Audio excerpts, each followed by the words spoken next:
Hello students, आज हम करने जा रहे हैं केमिस्ट्री का हाइड्रोकार्बन्स चैप्टर। इसमें सबसे पहले हमारा टॉपिक स्टार्ट हो रहा है एल्केन्स। एल्केन्स में हम इसकी प्रेपरेशन स्टार्ट कर रहे हैं।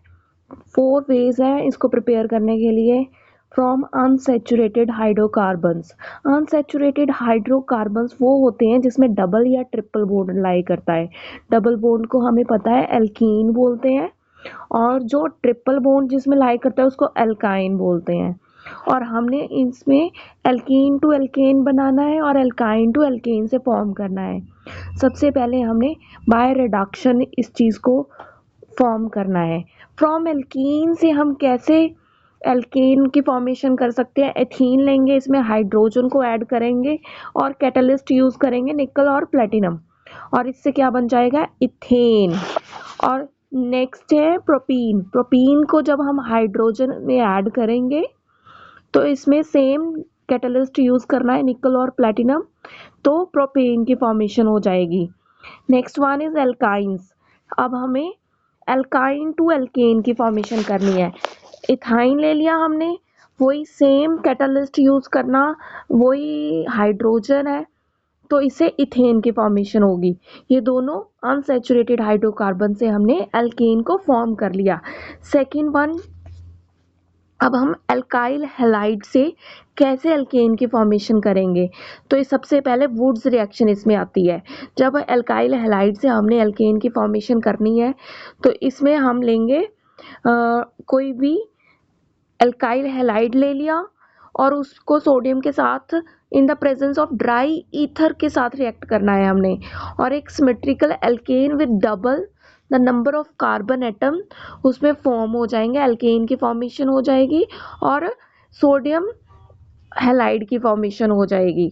इसमें ये देखो एग्जाम्पल भी दे रखी है, ब्रोमोइथेन के साथ हमने सोडियम मॉलिक्यूल को रिएक्ट करवाया प्लस मिथाइल ब्रोमाइड के साथ ड्राई ईथर के प्रेजेंस में, तो इथेन की फॉर्मेशन हो गया और सोडियम ब्रोमाइड की।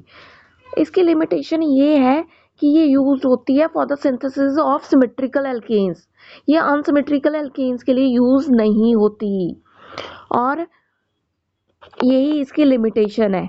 और आगे इसको हमने इस रिएक्शन में प्रूफ भी करके बताया हुआ है।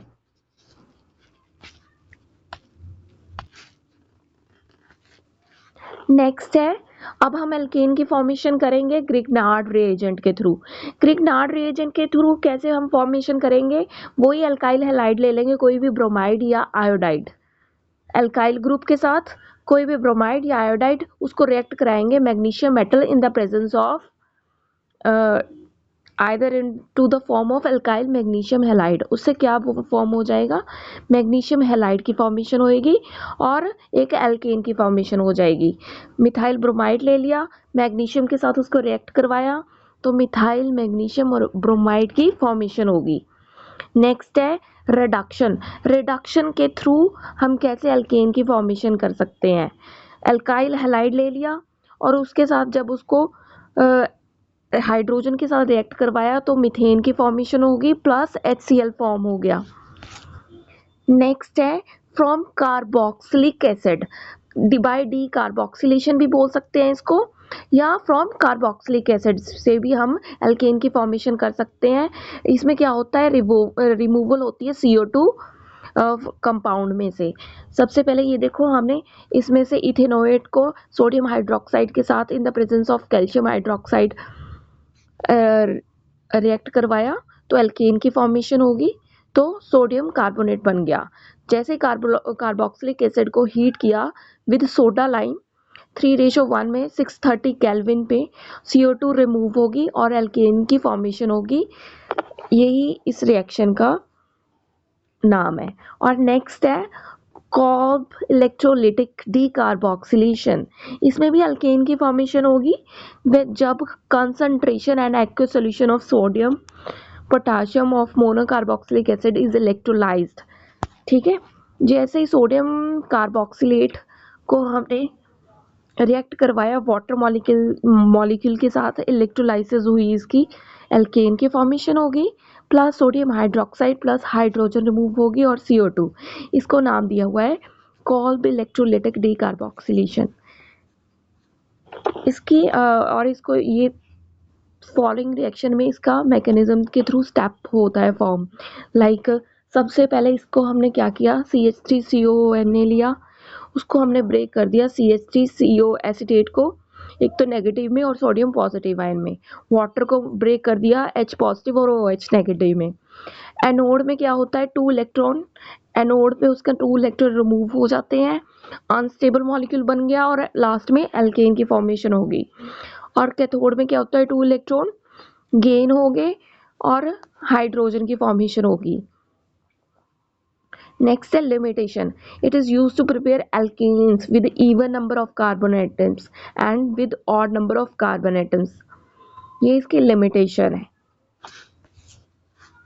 नेक्स्ट है केमिकल प्रॉपर्टीज ऑफ एल्केन्स।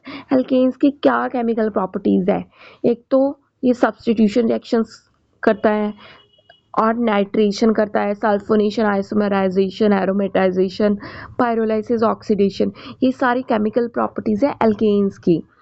सबसे पहले हमने सब्स्टिट्यूशन रिएक्शन देखना है हैलोजिनेशन के थ्रू।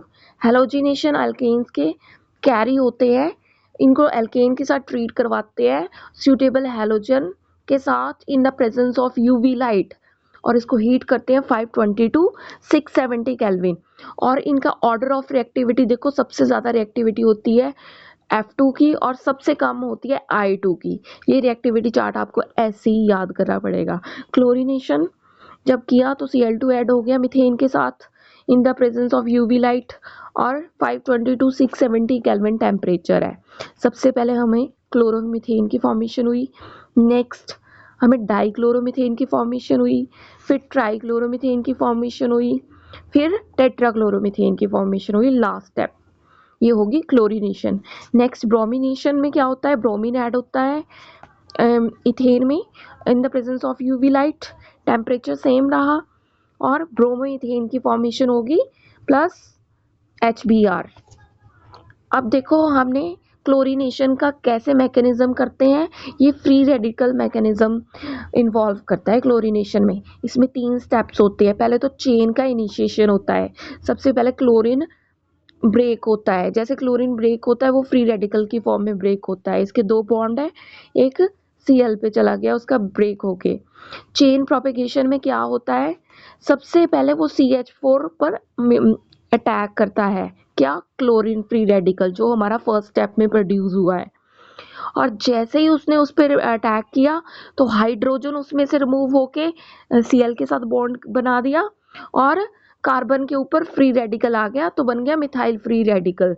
सेकेंड स्टेप में जो कार्बन फ्री रेडिकल बना हुआ है, मिथाइल फ्री रेडिकल बना हुआ है, फिर जो Cl2 है उसमें से उसके साथ रिएक्शन होगी और क्लोरोमीथेन की फॉर्मेशन होगी। नेक्स्ट में फिर जो मिथाइल क्लोरोमीथेन बना है हमारा सेकेंड स्टेप में, उसमें हाइड्रोजन की ब्रेकेज हुई और फिर हमारा वो कार्बन पे फ्री रेडिकल आ गया। नेक्स्ट फिर Cl2 का ब्रेकेज हुआ तो डाइक्लोरोमीथेन की फॉर्मेशन होगी। जो अब डाइक्लोरोमीथेन के साथ क्लोरीन फ्री रेडिकल है, वो अब हाइड्रोजन का जो डाइक्लोरो है उसमें एक हाइड्रोजन को रिमूव करके HCl बॉन्ड बना दिया। नेक्स्ट में फिर Cl2 आया, उसने कार्बन का जो फ्री रेडिकल है उसके साथ बॉन्ड बना के ट्राइक्लोरोमीथेन की फॉर्मेशन होगी।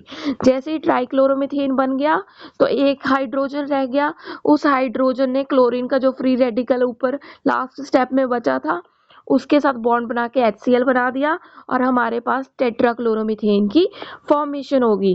लास्ट स्टेप है चेन टर्मिनेशन। चेन टर्मिनेशन में जो 2 फ्री रेडिकल्स कंबाइन करके टर्मिनेट कर देते हैं रिएक्शंस को, इससे रिएक्शन टर्मिनेट होगी, Cl2 बन गई और मिथाइल फ्री रेडिकल से, क्लोरीन फ्री रेडिकल से CH3Cl की फॉर्मेशन होगी। नेक्स्ट है आयोडीनेशन। आयोडीनेशन में क्या होगा, मीथेन के साथ आयोडीन ऐड होगा और ये रिवर्सिबल रिएक्शन है, आयोडोमीथेन की फॉर्मेशन होगी प्लस हाइड्रोजन आयोडाइड बन गया। आयोडीनेशन ये प्रेजेंस ऑफ ऑक्सीडाइजिंग एजेंट में होती है, इनके लिए आयोडिक एसिड और नाइट्रिक एसिड ऑक्सीडाइज करता है HI2I2, वही हमने नेक्स्ट स्टेप में बता रखा है। नेक्स्ट है फ्लोरिनेशन। फ्लोरिनेशन में क्या होगा, कोई भी फ्लोराइड का फ्लोरीन का कंपोनेंट ऐड होगा। इसमें क्या होगा, एल्केन के साथ हमने क्या करना है, कार्बन कार्बन बॉन्ड को रप्चर करना है एंड कार्बन हाइड्रोजन बॉन्ड को उसमें ऐड ब्रेक करके उसमें नेक्स्ट कंपाउंड बनाना है, एल्केन फॉर्म करना है। वही एग्जांपल बता रखी है कि इसमें अल्काइल फ्लोराइड प्रिपेयर होगा by heating suitable chloro alkanes को विद इनऑर्गेनिक फ्लोराइड्स। ये कोई भी फ्लोराइड ले सकते हैं हम, आर्सेनिक का भी कोई फ्लोराइड ले सकते हैं, कोई भी इनमें से ले सकते हैं जो इसमें हमें दे रखे हैं। हमने इसमें से लिया है मर्क्यूरस फ्लोराइड, उसको क्लोरोइथेन के साथ रिएक्ट करवाया तो फ्लोरोइथेन बन गया और इस रिएक्शन का नाम दिया है स्वार्ट्ज रिएक्शन। नेक्स्ट है नाइट्रेशन। इस नाइट्रेशन क्या होता है, process of replacement of hydrogen atom by nitro group is called nitration. इसमें क्या रिप्लेस होता है, हाइड्रोजन एटम। ठीक है, मीथेन को हमने जब इसके इस कंपाउंड के साथ रिएक्ट करवाया तो हमारे पास ये बन गया। नेक्स्ट है सल्फोनेशन। सल्फोनेशन में क्या होता है, इसमें हाइड्रोजन एटम एल्केन से सल्फोनिक एसिड ग्रुप के थ्रू रिमूव होता है, इसको सल्फोनेशन कहते हैं। इसमें सल्फोनिक ग्रुप ऐड किया है, H2SO4 ऐड करके इसमें सल्फोनिक ग्रुप फॉर्म हो गया। जैसे ये देखो एग्जांपल दे रखी है, एल्केन का कोई भी कंपाउंड लिया, इन्होंने प्रोपेन का कंपाउंड ले लिया और इसमें क्या हो गया, H2SO4 ऐड करके इन द प्रेजेंस ऑफ SO3 तो n hexane sulphonic acid plus water की फॉर्मेशन होगी और ये हमारी होगी सल्फोनेशन। नेक्स्ट है आइसोमेराइजेशन।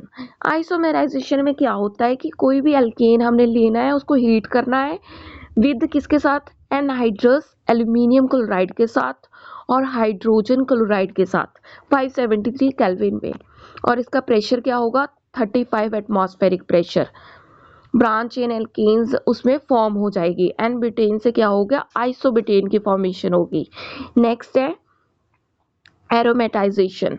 एल्केन्स जो होते हैं 6 to 8 कार्बन एटम को जब हम हीट करते हैं 773 केल्विन पे और एटमॉस्फेरिक प्रेशर कितना है 10 to 20, वो क्या करता है, प्रेजेंस ऑफ कैटलिस्ट कोई भी ले लो इसमें से, क्रोमियम वेनेडियम मैंगनीज के जो भी स्पोर्टेड ओर्स हैं उसको लेके वो कन्वर्ट कर देते हैं एरोमेटिक कंपाउंड में। जैसे हमने एन हेक्सेन को लिया तो सबसे पहले इसने साइक्लोहेक्सेन को बनाया, फिर बेंजीन की फॉर्मेशन होगी। नेक्स्ट है पायरोलाइसिस। पायरोलाइसिस में क्या होता है, pyro means heat, lysis means break. ठीक है, इसमें हमने क्या करना है, हीट करके ब्रेक करना है। हाइड्रोकार्बन्स लिया हमने, इसमें क्या होगा, डिकम्पोजिशन होगी higher hydrocarbons to lower hydrocarbons को। ठीक है, ये इस पायरोलाइसिस का मतलब ये होता है। इसमें हमने क्या किया, जैसे C6H14 लेके इसमें से इथीन की फॉर्मेशन हुई है प्लस मीथेन की, लोअर का हाइड्रोकार्बन्स में फॉर्म हुआ है। नेक्स्ट है ऑक्सीडेशन। ऑक्सीडेशन में क्या होगा, कंप्लीट ऑक्सीडेशन में एल्केन्स जो होंगे वो बर्न हो जाएंगे एयर में और ऑक्सीजन फॉर्म होगी CO2 एंड वाटर। ऑक्सीजन के साथ क्या फॉर्म हो जाएगा, CO2 और वाटर की फॉर्मेशन हो जाएगी। ये है हमारी ऑक्सीडेशन। इसमें ये हमारी और भी रिएक्शंस बता रखी हैं। ये हो गया हमारा इसका पार्ट 1। नेक्स्ट वीडियो में हम पार्ट 2 करेंगे हाइड्रोकार्बन चैप्टर का। Thank you, that's all.